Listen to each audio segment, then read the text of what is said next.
Hi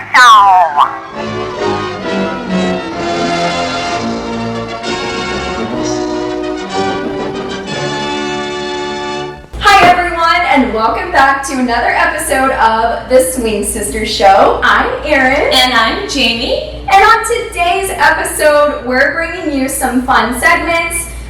The first one being a vintage cocktail, the next one being a movie review, and then to finish off with a hot topic. We are going to be talking about what you would wear dressing vintage in triple digits, which is something that we have been dealing with most of the summer here in Texas, and I know a lot of you in other parts of the states have been dealing with the hot weather as well. And we'll be talking about how they may have dealt with it back in the 40s. Yes, so hopefully we can learn a thing or two from them back then and see how we can translate that into today. But first, we're going to kick it off with the best segment, a vintage cocktail. Yes. Moonlight cocktails need a few. So today's vintage cocktail is the Clover Club, which is a personal favorite of mine, which is why I wanted to start with this one. I'm a little biased towards it. I order it wherever I go. It is just a staple for me in my very little drink vocabulary that I have. It's just something that's a go-to for me. So I am cheating. I do have some notes in front of me to kind of recap the history on it for you all. So the Clover Club is actually over 100 years old. It was really popular during the 1920s, but it originates from a bar at the Bellevue Stratford Hotel in Philadelphia around the turn of the century. And it was popular at a men's social club that met at that hotel during the pre-Prohibition era. So it is a historical drink. So we love to drink our history, wear our history, and talk about it. So I'm gonna go over the recipe and make it right here. So that way we can enjoy it, and hopefully you can at home too, and maybe learn a thing or two as we're learning.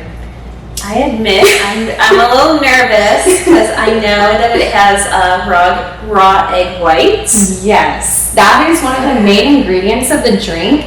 And it can be a little off-putting for most people to drink an egg, but it gives the drink its foamy, frothy top that it has, and you would never know that egg is in it.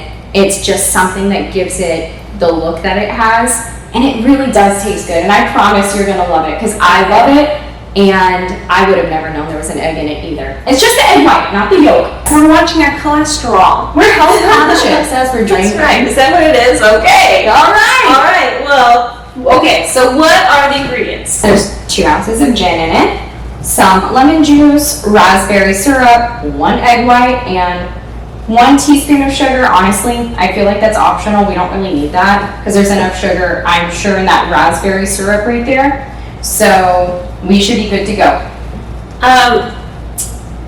This is raspberry puree. Hey, it's all I could find, all right? We are making do.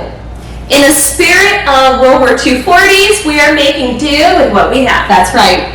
So, okay. I'm an amateur bartender. What can I say? I've never done this before. All right, Let's get started. Take it away. I'm going to step out of the way. So it wants me to go ahead and combine all the ingredients in the cocktail shaker. This is all we got. That's it. And shake vigorously. A dry shake without ice allows the raw egg whites to froth and foam to form the top when poured. We have our egg white right here. So we're going to go ahead and add this in as one of the main ingredients. Set that there.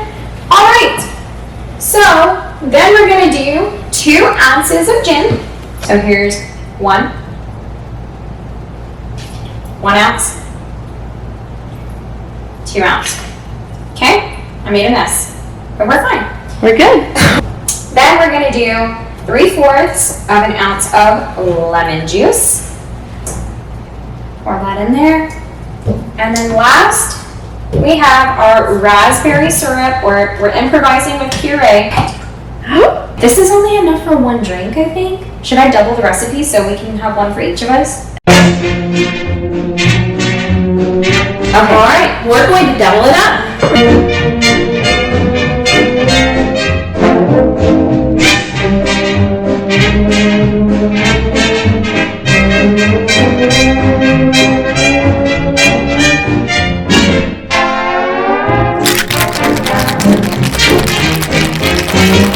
Alright, now we add ice.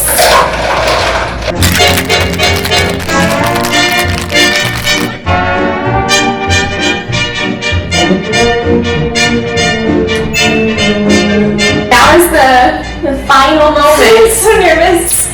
The moment of truth. Let's see if it actually tastes good or not.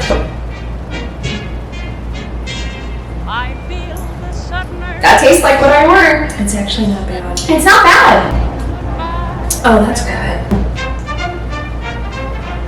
Alright, that is a good cocktail. Oh, how do you like it? I really like it. Okay. Yeah, you need to make this some more. This is really good. So again, this is called the Clover Club. Yep. And so next time you're out and about, maybe at a speakeasy or anywhere else that serves vintage cocktails, give this one a try. And for those that are really daring, try to make it at home. Yes. Good luck.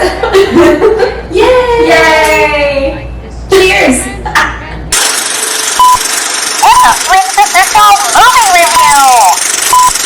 Today's movie review and recommendation is one of our favorite films, The Women from 1939. It's a fun, fast-paced movie about high society women and some of their relationships. There is kind of a stigma on how women were viewed at the time, especially with gossiping, but when you put in the actresses that star in this movie, it's a lot of fun. To add to the fun in this film, we have all the costumes designed by Adrian, who is famous for his costume design from Wizard of Oz. He designs all the costumes worn by the women, and there is a full-length fashion show featured in the film in Technicolor, so you get to see all the costumes in all their glory, every little material, sequin, and hand-painted costume by him. Starring Norma Shearer, Paulette Goddard, Joan Crawford, and Rosalind Russell, this movie made waves as it was the first movie with an all-female cast. And now here's the trailer for The Women 1939.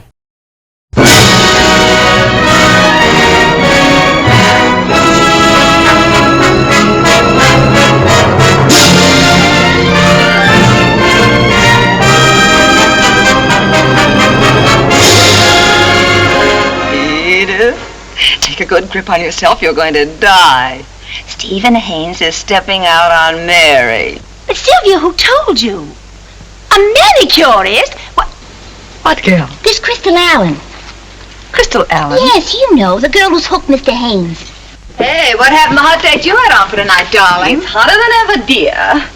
I'm having him dine at my place. About time he found out I was a home girl. Home girl? Get her. Why don't you borrow the quintuplets for the evening? Because I'm all the baby he wants, Pip.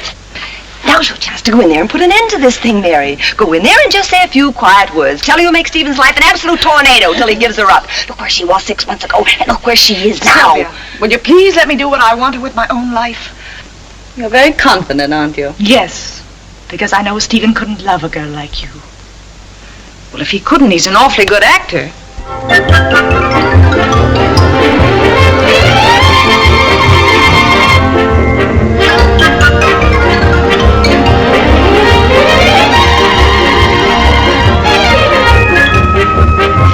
Cheer up, Sherry. Wait till you've lost as many husbands as I have. Married, divorced, married, divorced. Oh. L'amour, l'amour. That's French for love.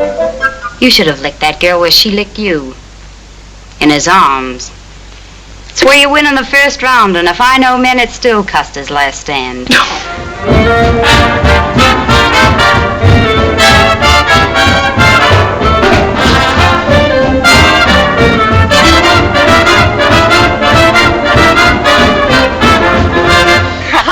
I've had 2 years to grow claws, Mother. Jungle Red. Hey, who are you to laugh, my pet? I've made good with my husband. Is that the way to talk to me after all I've done for you? Oh, done what? You didn't know a soul when you married Stephen. After all, it wasn't easy to put you over. Stephen's fed up with you, Crystal, in your heart, you know it. Take my advice, Crystal. Put your mind on your alimony. Alimony? With what Stephen can get on you, he won't have to give you a dime.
Discussion today is dressing vintage, whether it's 40s or whatever decade. We'll be focusing on the 40s since that is our decade.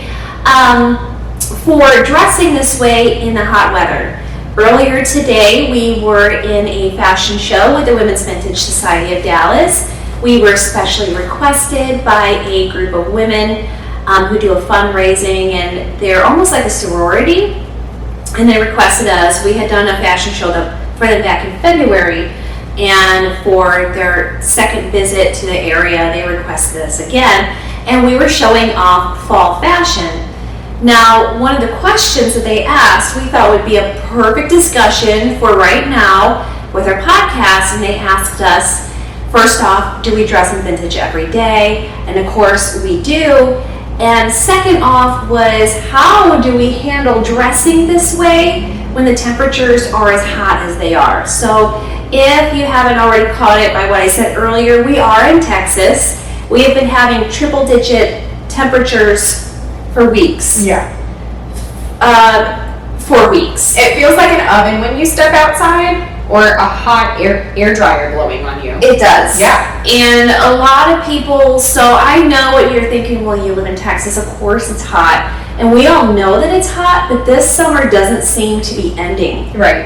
And we are at higher than normal temperatures right now. I think we've been breaking records the past few days. And then on top of that, last summer, we were breaking records all summer for how high our temperatures were, but they didn't last as long as this summer is.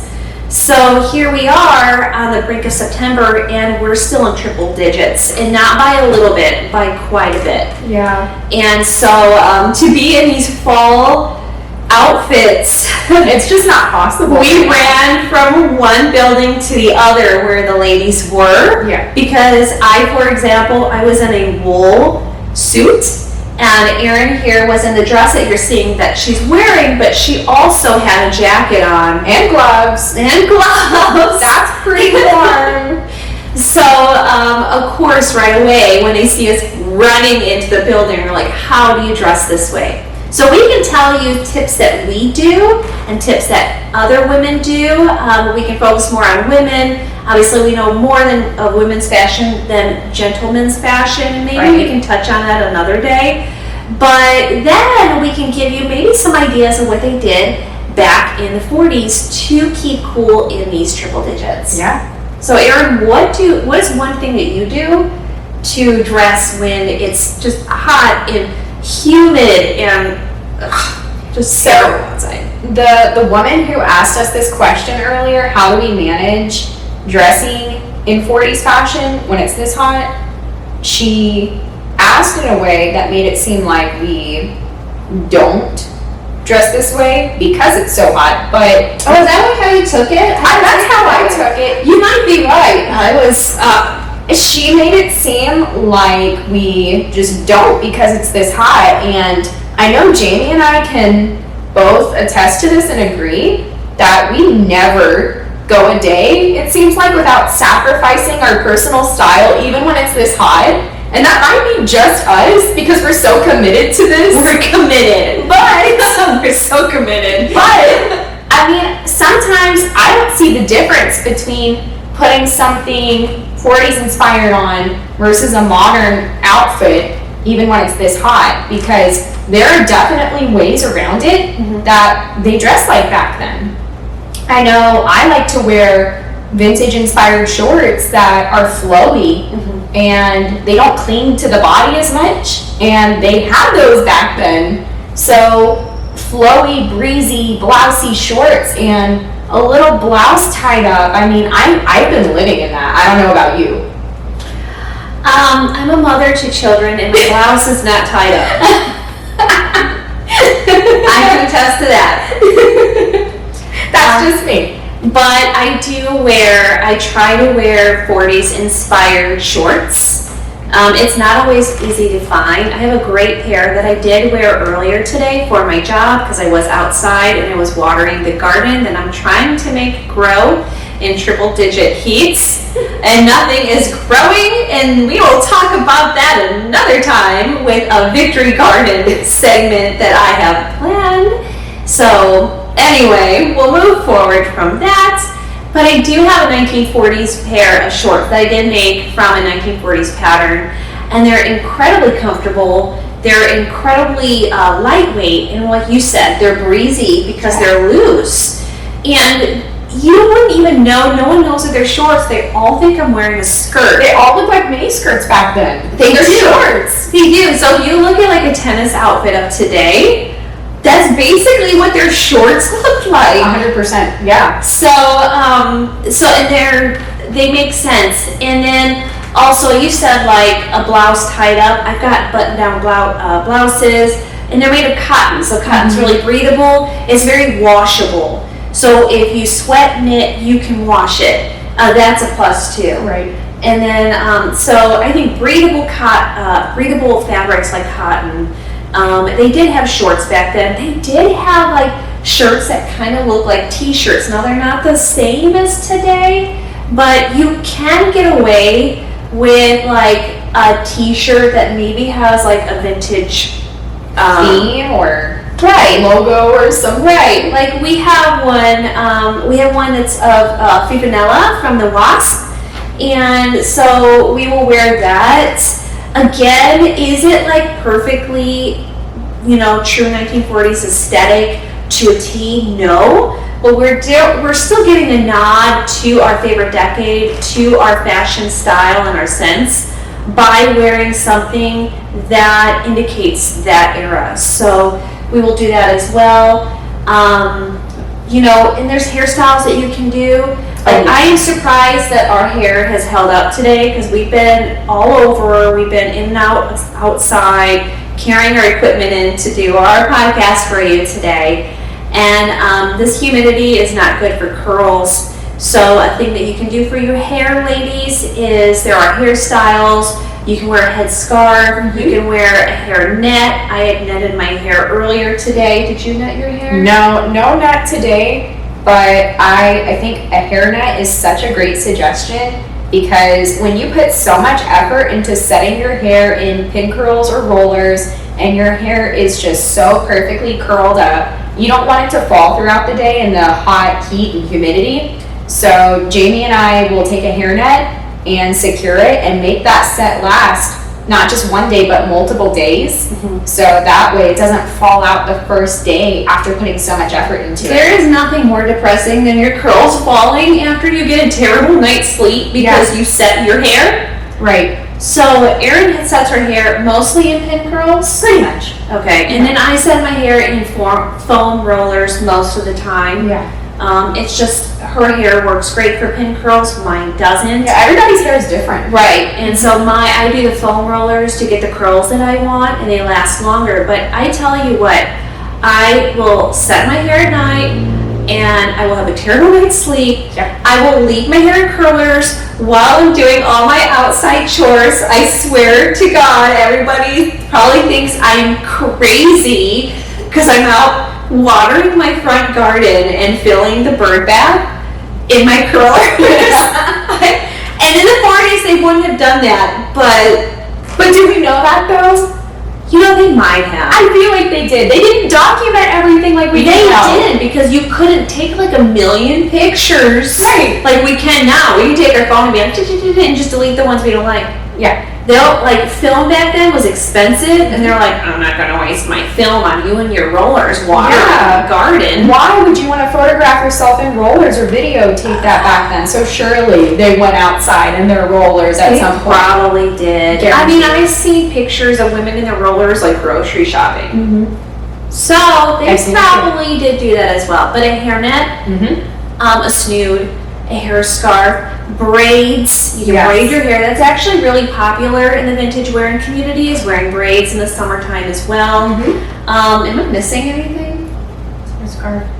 I mean, if you're really lazy, in the vintage 1940s hairstyle world, the cheat that some people do, our version of a messy bun, is adding a hairpiece sometimes and finding the correct hairpiece that matches your hair color, and no one knows that it's a hairpiece. We have to discuss hair pieces sometime, because I think you would be really shocked to find out how long hair pieces have been used in history for women, especially in the entertainment field. Oh yeah, So we'll have to do a segment about that sometime. definitely. But you're right, that too, updos. Yeah, there's, you know, it's really similar to how anybody else would dress now, to wear something. But our biggest advice would be like breathable fabrics and something. You definitely want something you can wash, Oh yeah, for because sure. it is hot out and you're not going to sweat.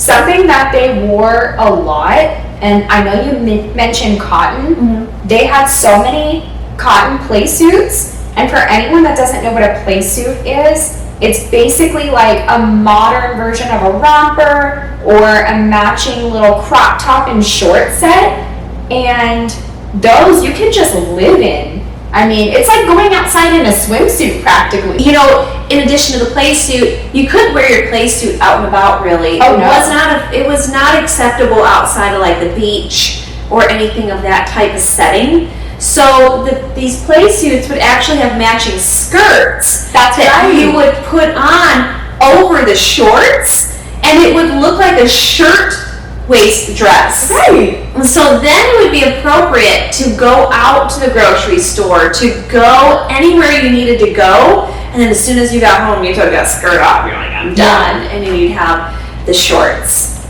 I actually have my own opinion on what those women probably did in the 40s during these kinds of temps, because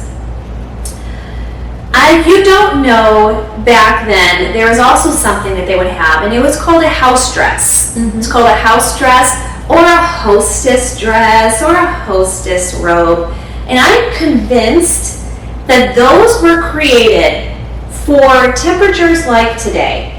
That on a hot day, I guarantee those women were walking around in their house in their slips Oh yeah. and in their undergarments, and oh, here comes Mr. Beasley with my week's worth of groceries, and they would throw on this wrap and cover themselves for their company. And as soon as they were gone, like, whoop, I guarantee, it sounds scandalous, but they had to have done that, because air conditioning did exist back then, But not everybody had it. no, and it wasn't common in the houses.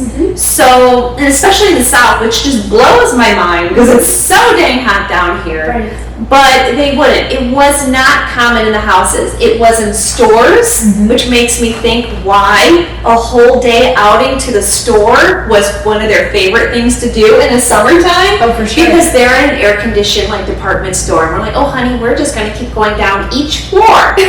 We're going to be here all day. And it would be great because the department stores, you know, they had restaurants inside anyway. And I think they even had places where you could mail letters. I mean, it was like their own little town inside these massive department stores, which we should talk about that another time. Oh, we could do a whole conversation about department stores. We have so many things that we could I talk know. about. It doesn't help that this is a very strong drink. It's kicking in. It is kicking in. I don't know if we should have done that segment first. I feel great. It's a great day. So anyway, really, dressing vintage in the hot weather is not really that much different than how you would dress today. You would find like a flowy dress, you know, shorts, a little top, sandals, wedges, they were big as well. And there's just some really great shirtwaist dresses. Erin mentioned the play suits. So there's a lot of options to get by dressing in a vintage fashion and still staying cool in the summertime. And that's a wrap. Cheers to that. Cheers to that. Thank you for joining us today for the second podcast of the Swing Sister Show. Be sure to follow us on Spotify and YouTube, and also follow us on other social media platforms such as Facebook, Instagram, and TikTok. We could really use some TikTok followers, so be sure to follow us on there if you're on that platform, so that we can do some random live videos if there's something we have talked about, and because we are always willing to get into some shenanigans for your viewing pleasure. So send any questions to any of our social media platforms, any suggestions, feedback, requests. Be sure to email us at theswingsistershow@gmail.com. And we have so many more exciting ideas for our future podcasts, and it's just going to get better and better. As you can see, we are still just starting off. This is quite different from our radio show. Having our podcast equipment, this is something that we've had to learn on our own. We're learning a little bit more each time we set it up, and we have so many exciting segments planned for you, as well as the next time you see us, we'll probably be taking you on the road. So until then, see you next time. Bye.